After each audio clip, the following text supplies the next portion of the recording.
सुप्रभात। जयतु संस्कृतम। आज मैं आप लोगों के सामने एक बहुत महत्वपूर्ण टॉपिक लेकर के आया हूं, जो कि लगभग बेसिक लेवल से लेकर के हाई लेवल तक जो भी एग्ज़ाम्स हैं, या फिर जो भी अगर आप किसी भी इंस्टीट्यूशन में पढ़ रहे हैं तो ये इससे से रिलेटेड प्रश्न श्योर आते हैं, अवश्य आते हैं। तो वो है अपठित गद्यांश और अपठित पद्यांश। ये दो चीज़ें हैं। बस अंतर इतना होता है कि अगर आप बड़े लेवल पे होते हैं तब जो अपठित गद्यांश आता है तो उसको थोड़ा बड़ा होता है, गंभीर होता है, सीरियस होता है। लेकिन क्लास 6 से ही इसकी शुरुआत हो जाती है, छोटे लेवल पे दे देता है, और उसमें से ही आपको प्रश्नों के उत्तर ढूंढ ढूंढ के लिखने होते हैं। तो सबसे पहले हम जानेंगे कि अपठित गद्यांश होता क्या है। अपठित मीन्स होता है, अमीन्स होता है नहीं, पठित मीन्स पढ़ा गया। तो जो पहले नहीं पढ़ा गया है, मतलब अचानक आपके सामने 5 से 7 लाइनें दे दी जाएंगी, 10 लाइनें दे दी जाएंगी, और उन्हीं उन्हीं को पढ़ करके उन्हीं में से आपको उत्तर खोजना रहेगा। तो इसको बोलते हैं अपठित गद्यांश। गद्यांश कहते हैं गद्य को, मतलब कि प्रोज इंग्लिश में कहते हैं। और पोएट्री जो कविता का पार्ट अगर दे दिया जाता है तो उसको पद्यांश कहते हैं। ठीक है। तो अपठित गद्यांश आज मैं आपके सामने एक दूंगा, संस्कृत का है ये। तो इससे संबंधित क्वेश्चन रहेंगे।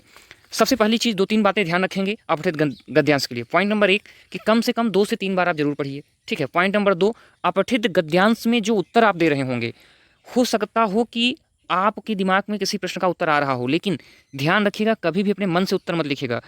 अगर कोई उत्तर मान लीजिए कि कहते हैं ना कि जननी सत्य की हमेशा जीत होती है, लेकिन अपठित गद्यांश में दिया है कि सत्य की हमेशा हार होती है।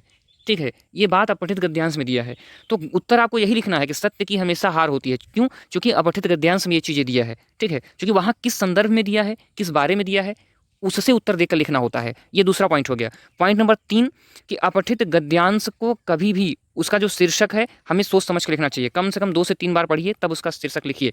और हर प्रश्नों का उत्तर प्रश्न से संबंधित अपठित गद्यांश से ही दीजिए। तो कम से कम 2-3 पॉइंट आप ध्यान रख करके तब अपठित गद्यांश का उत्तर दीजिए। ये हो गई इंपॉर्टेंट बात। अब हम इसको पढ़ते हैं और इसके उत्तर को देखते हैं। आसीत कश्चित चंचलो नाम व्याधः। एक उदाहरण आपके सामने मैंने रखा है कि आसीत मिस था, कश्चित मिस कोई, चंचलो मिस चंचल, नाम का व्याध मिस बहेलिया। प्रातः काले यदा चंचल वनम गतवान। प्रातः काल में जब चंचल वन गया, चंचल दृष्टवान, चंचल ने देखा, यत की तेन विस्तारिते जाले दुर्भाग्याद एक व्याघ्र बद्ध आसीत। तो चंचल ने देखा कि उसके द्वारा फैलाए गए जाल में दुर्भाग्य से एक व्याघ्र कहते हैं शेर को, एक शेर फंस गया था। सो चिंतयत, अ को नहीं पढ़ना है आपको, सो चिंतयत, तो उसने सोचा, व्याघ्र माम खादिष्यति, खादिष्यति, जो शेर है वो मुझे खा जाएगा। ठीक है। अतएव पलायनम करणीयम, इसलिए मुझे भाग जाना चाहिए। चंचल पक्षी मृगादि नाम ग्रहणेन स्वजीविकाम निर्वाहयति स्म। जो चंचल था, पक्षी मृग आदि को खा करके अपनी जीविका, जीविका कहते हैं रोजी रोटी, चलाता था। ठीक है, ये हो गया इसका पूरा अर्थ।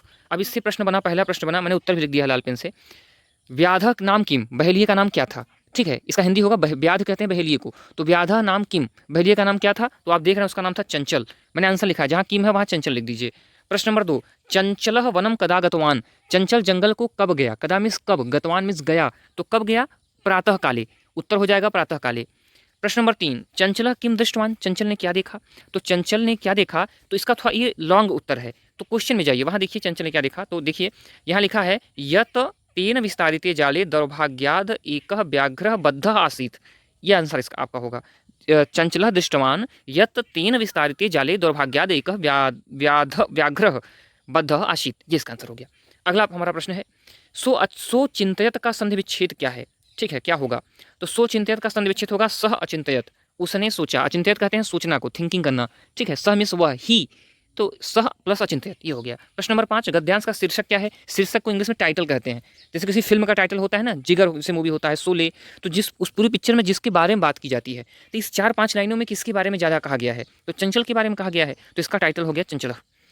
उसके बाद अगला प्रश्न आपका हो गया कि व्याध और व्याघ्र में क्या अंतर है? बेसिक अंतर, थोड़ा सा अंतर है कि व्याध जब लिखेंगे तो व्याध मीन्स होता है बहेलिया, इंग्लिश में शिकारी, इंग्लिश में हंटर कहते हैं इसको, या शिकारी कहते हैं।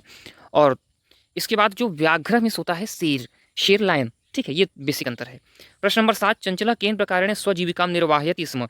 चंचल किस प्रकार से अपनी जीविका, जीविका कहते हैं, जीविका को इंग्लिश में कैरियर कहते हैं, रोजी रोटी जैसे आप कमाते हैं ना, तो चंचल अपनी रोजी रोटी कैसे कमाता था? तो पक्षी मृगादि नाम ग्रहणेन, पक्षी मृग आदि को ग्रहण करके, मतलब उनको ग्रहण करता था, उनको मारता था, उनका जो मांस होता था, मीट, उसको बेच करके अपना जीवन चलाता था।